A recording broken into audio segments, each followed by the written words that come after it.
Ernakulam bus സ്റ്റേഷനെ പറ്റിയിട്ട് വളരെ കാലമായിട്ടുള്ള ചില പരാതികളുണ്ട്. ഞാനിപ്പോൾ ഇവിടെ സന്ദർശിച്ചപ്പോൾ നിങ്ങളെല്ലാം കണ്ടതാണ്. വളരെ ദുസ്സഹമായ സാഹചര്യമാണുള്ളത്.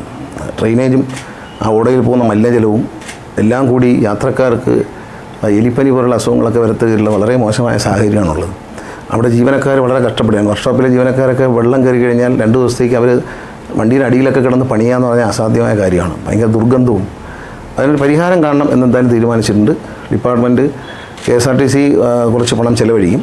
ഞങ്ങളൊരു പ്രോജക്റ്റ് തയ്യാറാക്കണം. ഇതൊരു വിദഗ്ധ സംഘത്തിൻ്റെ പഠനമൊന്നുമല്ല, പ്രായോഗിക ബുദ്ധി ഉപയോഗിച്ച് ചെയ്യാമെന്നുള്ളതാണ്. പക്ഷേ ഏറ്റവും വലിയ വെല്ലുവിളി എന്ന് പറയുന്നത് ഈ വരുന്ന വെള്ളത്തെ എങ്ങോട്ട് പമ്പ് ചെയ്ത് കളയുന്നതാണ്. അങ്ങനെ ചുറ്റുപാടും വെള്ളം പൊങ്ങുകയാണ്. ബസ് സ്റ്റേഷൻ മാത്രമല്ല, തോടുകൾ, തൊട്ടടുത്തുള്ള തോടുകളും റോഡും എല്ലാം, അടുത്ത് കിടക്കുന്ന സ്റ്റേഡിയവും എല്ലാം വെള്ളത്തിൽ മുങ്ങാണ്. അപ്പോൾ അത് എങ്ങനെയാണ് പരിഹരിക്കുന്നത് എന്നുള്ള കാര്യത്തിലാണ് നമ്മളൊരു ആലോചന നടത്തണം. KSRTCയുടെ CMDയും മറ്റൊരു എഞ്ചിനീയറിംഗ് ടീമും ഇരുന്നിട്ട് പ്രാക്ടിക്കലായിട്ടുള്ളൊരു പരിഷ്കാരം ചെയ്യാനാണ് ഉദ്ദേശിക്കുന്നത്. ബസ് സ്റ്റാൻഡിനകത്ത് ഹൈറ്റ് പൊക്കുമ്പോൾ മേളിൽ ബീമിൽ തട്ടും. അപ്പോൾ ബീമിനെ എങ്ങനെ അഡ്ജസ്റ്റ് ചെയ്യാം എന്നുള്ളതൊക്കെ അവർ നോക്കിയിട്ട് നല്ല വിദഗ്ധരായ എഞ്ചിനീയർമാർ നമ്മൾ വെളിയിൽ നിന്നും സജഷൻ സ്വീകരിച്ചുകൊണ്ട് ഏതായാലും പണിയും അനാവശ്യമായ എല്ലാ ടോയ്ലറ്റും ആദ്യം പൊളിച്ച് കളയും. അത്യാവശ്യമുള്ള നല്ല ടോയ്ലറ്റ് 1-2 മെയിൻറ്റെയിൻ ചെയ്യും. അത് വളരെ നല്ല നിലയിൽ മെയിൻറ്റെയിൻ ചെയ്യും. KSRTC ഒരു ഹൗസ് കീപ്പിംഗ് ബസ് സ്റ്റേഷനുകളെല്ലാം, ഇത് മാത്രമല്ല എല്ലാ ബസ് സ്റ്റേഷനും അതിൻ്റെ ടോയ്ലറ്റുകളും എല്ലാം വൃത്തിയായി സൂക്ഷിക്കുന്നതിനുള്ള ഒരു 1 ടൈം വൃത്തിയാക്കലുണ്ടാകും. അതിനുശേഷം അത് മെയിൻറ്റെയിൻ ചെയ്തു പോകാൻ വേണ്ടിയിട്ടുള്ള ഒരു സംവിധാനം, ഒരു ഹൗസ് കീപ്പിംഗ് സംവിധാനത്തെക്കുറിച്ച് ആലോചിക്കുന്നുണ്ട്. മിക്കവാറും ഉടനെ തന്നെ അത് നടപ്പിൽ വരും. ഏതാനും ദിവസങ്ങൾക്കുള്ളിൽ അതിനുള്ള ഒരു ഇൻ്റർവ്യൂ നടത്താൻ വേണ്ടി ആളെ ക്ഷണിച്ചുകൊണ്ടുള്ള പ്രഖ്യാപനം വരും. ഹൗസ് കീപ്പിംഗ് രംഗത്ത് പരിചയമുള്ളവരെയാണ് എടുക്കുന്നത്.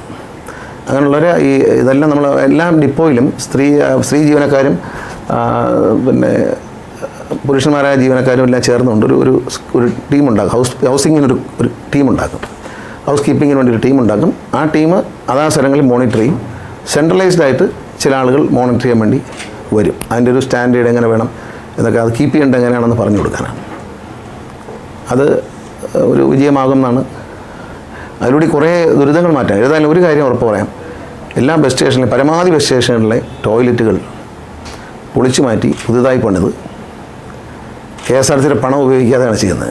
എവിടെ നിന്നാണ് ഈ പണം എന്ന് നിങ്ങളെ ആലോചിക്കും. പൈസ ഇല്ല. അതുകൊണ്ട് KSRTCയുടെ പണം ഉപയോഗിക്കാതെ മറ്റ് NGOസിൻ്റെ എല്ലാം സഹായം തേടുക, കമ്പനികളുടെ വലിയ കമ്പനികളുടെ എല്ലാം CSR ഫണ്ടെല്ലാം സംഘടിപ്പിക്കുക. അങ്ങനെ ഒരു ഓപ്പറേഷൻ ഞങ്ങൾ ഒരു 6 മാസത്തിനുള്ളിൽ എല്ലാ ബസ് സ്റ്റേഷനിലെയും ടോയ്ലറ്റുകൾ പൊളിച്ച് നല്ല ടൈൽസ് എല്ലാം ഒട്ടിച്ച് നിർത്തുക. വീണ്ടും ഇതുപോലുള്ള കോൺട്രാക്ടർമാർക്ക് കൊടുക്കുന്നില്ല. ഞങ്ങൾ അനുയോജ്യമായ ഒരു ഏജൻസിയെ കണ്ടുപിടിച്ച് അവരെ ഏൽപ്പിക്കും.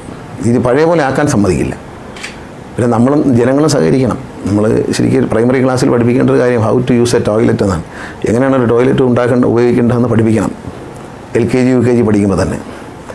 അതറിയാത്തതിൻ്റെ കുഴപ്പം ഈ മൊത്തത്തിലുണ്ട്. അവിടെ ആവശ്യമില്ലാത്ത ടോയ്ലറ്റുകളെല്ലാം പൊളിച്ച് കളയും. ജീവനക്കാർക്കുള്ള സൗകര്യങ്ങൾ അതിൻ്റെ മുകളിൽ കെട്ടിടം ഒന്ന് നവീകരിക്കും. കെട്ടിടം പൊളിച്ചിപ്പോൾ പണിയാൻ അത് നമുക്ക് വರ್ತല്ല. അതിനൊന്ന് റിപ്പയർ ചെയ്ത് നല്ല മനോഹരമാക്കി എടുക്കും. അതിൻ്റെ എലിവേഷനൊക്കെ ഒന്ന് മാറ്റി രസകരമായ കാഴ്ച അവിടെ ഉണ്ട്. അവിടെ 2 പടം വരച്ച് വെച്ചിട്ടുണ്ട്. ഇത് കളിയാക്കാൻ വരച്ച പടമാണെന്നും വരയ്ക്കാൻ അനുവാദം കൊടുത്തവർക്ക് മനസ്സിലായില്ല. മുട്ടറ്റം വെള്ളത്തിൽ 2 പേര് നിൽക്കുന്ന ഫോട്ടോയാണ് അവിടെ വരച്ച് വെച്ചിരിക്കുന്നത്. പക്ഷെ വരച്ച ആളിന് ആ ബുദ്ധി ഉണ്ടായിരുന്നു. പക്ഷേ അനുവാദം കൊടുത്ത ആൾ ആരായാലും ഇതറിഞ്ഞില്ല എന്നുള്ളതാണ്. ഒരു ആർട്ടിസ്റ്റ് ആയിട്ട് എനിക്കത് പണ്ടോ മനസ്സിലായത്. ഏതായാലും ഒരു മാറ്റം ഉണ്ടാക്കാൻ പരമാവധി ശ്രമിക്കും. ഞങ്ങളുടെ കഴിവിൻ്റെ പരമാവധി ഞങ്ങൾ ശ്രമിക്കും. പ്രതീക്ഷിക്കാൻ മറ്റുള്ളവർക്ക് ആർക്കെങ്കിലും എന്തെങ്കിലും ഐഡിയകളുണ്ടെങ്കിൽ തീർച്ചയായിട്ടും എന്നെ ഈ വിഷയത്തിൽ എഴുതി അറിയിക്കണം.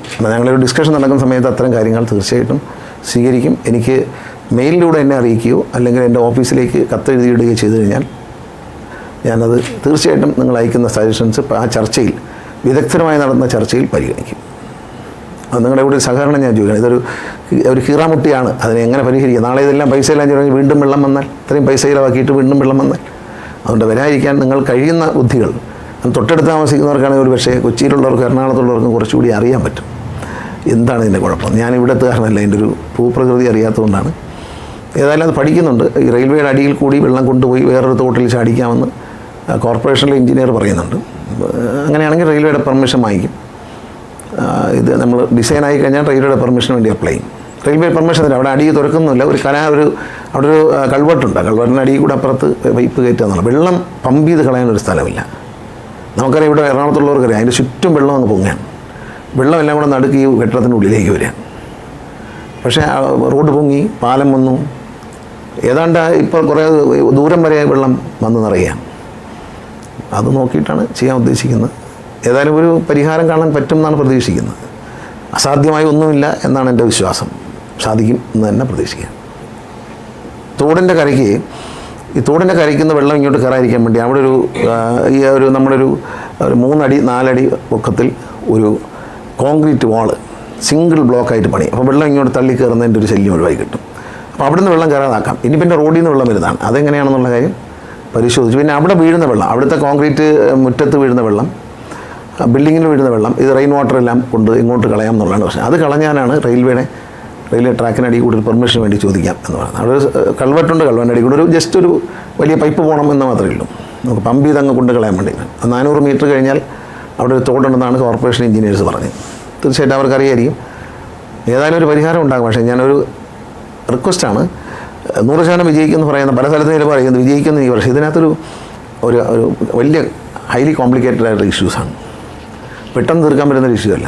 എക്സ്പെൻസീവായിട്ടുള്ള ഒരു വർക്കായിരിക്കും. കാരണം ആ വർക്ക്ഷോപ്പ് നടക്കുന്നതെല്ലാം നന്നായി ഉയർത്തേണ്ടി വരും. മണ്ണടിച്ച് പൊക്കി കോൺക്രീറ്റ് ചെയ്യേണ്ടതായിട്ട് വരും. ഏതായാലും പരിശ്രമിക്കാം. നമുക്ക് കുറേശ്ശെയാണ് ചെയ്തു തീർക്കാം എന്നുള്ളതാണ് ഉദ്ദേശിക്കുന്നത്.